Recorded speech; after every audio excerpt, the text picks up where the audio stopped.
ನೀವು ಒಂದೊಳ್ಳೆ horror movie ನೋಡ್ತಿದ್ದೀರಾ ಅಂಡ್ ಆ ಮೂವಿ ನೋಡ್ತಿದ್ರೇನೆ ನಿಮ್ ಪ್ಯಾಂಟ್ಸ್ ನೆಂದೋಗ್ತಿದೆ ಅನ್ಕೊಳ್ಳಿ. ಜಸ್ಟ್ ಇಮ್ಯಾಜಿನ್ ಆ ಮೂವಿ ಕೊನೆಯಲ್ಲಿ based on true events or true story ಅಂತ ಬರುತ್ತೆ. ಆಗ ನಮ್ ಭಯ ಹೇಗಿರುತ್ತೆ ಹೇಳಿ. 2005ರಲ್ಲಿ the exorcism of Emily Rose ಅನ್ನೋ ಒಂದ್ ಮೂವಿ ರಿಲೀಸ್ ಆಗುತ್ತೆ. ಈ movie based on true events. ಇಲ್ಲಿ based on true events and inspired by true events ಅಂತ ಎರಡು ರೀತಿಯ ಮೂವೀಸ್ ಇರ್ತವೆ. ಎಲ್ಲಾದ್ರೂ ನಡೆದಿರೋವು ಅಟ್ಲೀಸ್ಟ್ 50% ಆದ್ರೂ ರಿಯಲ್ ಆಗಿ ನಡೆದಿದ್ದಾವೆ ಅಂತ ತೋರಿಸಿದ್ರೆ ಅದು based on true events. Inspired by true events ಅಂದ್ರೆ ಆಪ್ತ ಮಿತ್ರ ಮೂವಿ ರೀತಿ. ಅಲ್ಲಿ ನಿಜವಾಗ್ಲೂ ಪ್ಯಾರಾನಾರ್ಮಲ್ ಆಕ್ಟಿವಿಟಿ ನಡೆದಿದೆ ಅಂತ ಹೇಳ್ತಾರೆ. ಬಟ್ ಮೂವಿಗೆ ರಿಯಲ್ ಸ್ಟೋರಿಗೆ ಅಸಲಿಗೆ ಸಂಬಂಧನೇ ಇರಲ್ಲ. ಸರಿ, ವಿಷಯಕ್ಕೆ ಬಂದ್ರೆ ಎಕ್ಸಾರ್ಸಿಸಮ್ ಎಮಿಲಿ ರೋಸ್ ಅನ್ನೋ ಈ ಮೂವಿಯನ್ನ ಅನ್ಲೈಸ್ ಮೈಕಲ್ ಅನ್ನೋ ಜರ್ಮನ್ ಆಕೆಯ ಮೇಲೆ ರಿಯಲ್ ಸ್ಟೋರಿಯಾಗಿ ಬೇಸ್ ಮಾಡ್ಕೊಂಡು ತೆಗೆದ್ರು. ಅಂಡ್ ಇಂಟ್ರೆಸ್ಟಿಂಗ್ ವಿಷಯ ಏನಂದ್ರೆ ಈ ಹುಡುಗಿಯ ಮೇಲೆ ಎಕ್ಸಾರ್ಸಿಸಮ್ ಮಾಡೋದನ್ನ ಕ್ಯಾಥಲಿಕ್ ಚರ್ಚೆ ಅಪ್ರೂವ್ ಮಾಡುತ್ತೆ. ಬೇಸಿಕಲಿ ಆ ಕ್ಯಾಥಲಿಕ್ ಚರ್ಚೆ ಎಕ್ಸಾರ್ಸಿಸಮ್ ಬಗ್ಗೆ ಟೀಚ್ ಮಾಡುತ್ತೆ, ಆದ್ರೆ ಬೇರೆ ಯಾರನ್ನೂ ಮಾಡಿಸೋದಿಲ್ಲ. ಸೊ ಅಂತವ್ರೆ ಈ ಹುಡುಗಿ ದೆವ್ವ ಹಿಡಿದಿದೆ ಅಂತ ಸರ್ಟಿಫಿಕೇಟ್ ಕೊಟ್ರು. ಸೊ ಬೇಸಿಕ್ ಆಗಿ ಏನಂದ್ರೆ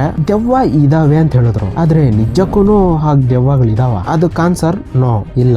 but absence of proof isn't proof of absence. ಯಾವ್ದಾದ್ರು ಇದೆ ಅಂತ ಪ್ರೂಫ್ ಇಲ್ಲ ಅಂದ್ರೆ ಅದು ಇಲ್ಲ ಅಂತಲ್ಲ. ಸೊ ನೀವು ತುಂಬಾ ಹಾಂಟೆಡ್ ಪ್ಲೇಸಸ್ ಬಗ್ಗೆ, ಪ್ಯಾರಾನಾರ್ಮಲ್ ಆಕ್ಟಿವಿಟೀಸ್ ಬಗ್ಗೆ ಯೂಟ್ಯೂಬ್ ನಲ್ಲಿ ತುಂಬಾ ವಿಡಿಯೋಸ್ ನೋಡೇ ಇರ್ತಿರಲ್ವಾ. ಅಷ್ಟೇ ಅಲ್ಲದೆ ದೆವ್ವವನ್ನ ನೋಡೋದಕ್ಕೆ ಕೆಲವೊಂದು ಎಕ್ವಿಪ್ಮೆಂಟ್ಸ್ ಕೂಡ ಬಳಸ್ತಾರ. ಸೊ ಈ ವಿಡಿಯೋದಲ್ಲಿ ನಿಜಕ್ಕೂ ದೆವ್ವಗಳು ಇದಾವ ಅಂಡ್ ಅವನ್ನ ಎಕ್ವಿಪ್ಮೆಂಟ್ಸ್ ಇಂದ ನೋಡಬಹುದಾ ಅನ್ನೋದನ್ನ ಈ ವಿಡಿಯೋದಲ್ಲಿ ನೋಡೋಣ. Hi, hello and welcome back to MF facts. ಡೆಲ್ಲಿಲಿ ಒಂದೇ ಫ್ಯಾಮಿಲಿಗೆ ಸೇರಿರುವಂತಹ 9 ಮಂದಿ ಆತ್ಮಹತ್ಯೆ ಮಾಡ್ಕೊಂಡು ಸತ್ತೋಗ್ತಾರೆ. ಅಷ್ಟೇ ಅಲ್ಲದೆ ರಾಜಸ್ಥಾನ್ ನಲ್ಲಿ ಬಾಂಗ್ರಾ ಫೋರ್ಟ್, ಕುಲ್ದಾರಾ ವಿಲೇಜ್ ಕೂಡ ಹಾಂಟೆಡ್ ಪ್ಲೇಸಸ್. ಇದ್ರ ಬಗ್ಗೆ ಯಾವ ಸೈನ್ಸ್ ಅಲ್ಲೂ ಕೂಡ ಪ್ರಾಪರ್ ಎಕ್ಸ್ಪ್ಲನೇಷನ್ ಇಲ್ಲ. ಹಾಂಟೆಡ್ ಪ್ಲೇಸಸ್ ಅಂದಾಗ ನೆನಪಾಗೋದೆ ತುಂಬಾ ಜನಕ್ಕೆ ಯೂಟ್ಯೂಬ್, ಕೆಲವೊಂದು ಟಿವಿ ಚಾನಲ್ಸ್ ದೆವ್ವಗಳನ್ನ ಹಿಡ್ಕೊಳ್ಳೋದು ಇಲ್ವಾ ಅವಿರೋ ಪ್ಲೇಸಸ್ ಹೋಗಿ ಪ್ಯಾರಾನಾರ್ಮಲ್ ಆಕ್ಟಿವಿಟೀಸ್ ರೆಕಾರ್ಡ್ ಮಾಡೋದನ್ನ ಮಾಡ್ತಿರ್ತಾರೆ. ಅಸಲಿಗೆ ಅವ್ರು ಮಾಡೋ ವಿಡಿಯೋಸ್ ನೋಡಿದ್ರೆ ನಗ್ಬೇಕೋ ಹಳ್ಬೇಕೋ ಒಂದು ಅರ್ಥ ಆಗಲ್ಲ. ಅದೇ ಅರಾಚಕ ಅನ್ಕೊಂಡ್ರೆ ಅದೇ ವಿಡಿಯೋಸ್ ಕೆಳಗೆ ಕೆಲವೊಂದು ಕಮೆಂಟ್ಸ್ ಮಾಡ್ತಾರೆ. ಆಗ್ಲೇ ಅಂತಹ ಯೂಟ್ಯೂಬ್ ಅಲ್ಲಿ ಇಡೋ ವಿಡಿಯೋಸ್ ಅನ್ನು ಕೂಡ ನಮ್ ತರ ಅನ್ಸುತ್ತೆ. ಸೊ ಅದಕ್ಕೋಸ್ಕರನೇ ಈ ಪಾರ್ಟ್ ಮಾಡ್ತಿದ್ದೀನಿ. ದೆವ್ವಗಳನ್ನ ಇದಾವ ಅಂತ ಐಡೆಂಟಿಫೈ ಮಾಡೋದಕ್ಕೆ ಫಸ್ಟ್ ಯೂಸ್ ಮಾಡೋದೇ ಇನ್ಫ್ರಾರೆಡ್ ಕ್ಯಾಮೆರಾ. ಆ ಕ್ಯಾಮೆರಾದಲ್ಲಿ ನೋಡಿದಾಗ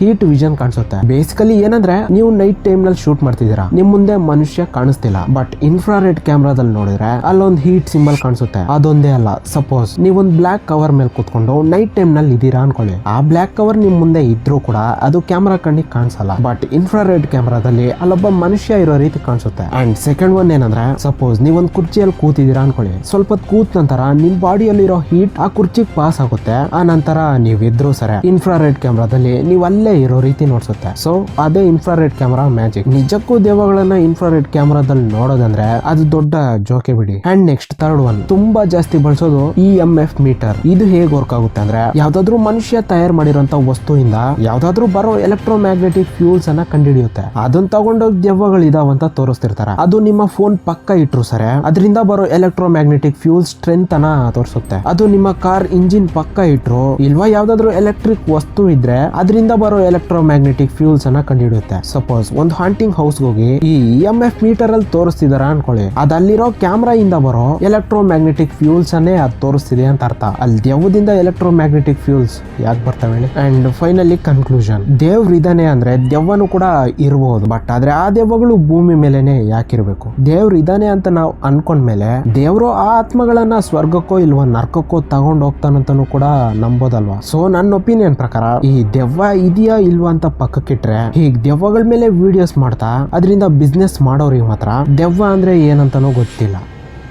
ವಿಡಿಯೋ ಅಷ್ಟಿದ್ರೆ ಜಸ್ಟ್ ಒಂದು ಲೈಕ್ ಮಾಡಿ ಅಂಡ್ ಇಂಟ್ರೆಸ್ಟಿಂಗ್ ವಿಡಿಯೋಸ್ಗೋಸ್ಕರ ಚಾನಲ್ ಅನ್ನ ಸಬ್ಸ್ಕ್ರೈಬ್ ಮಾಡೋದು ಮರಿಬೇಡಿ.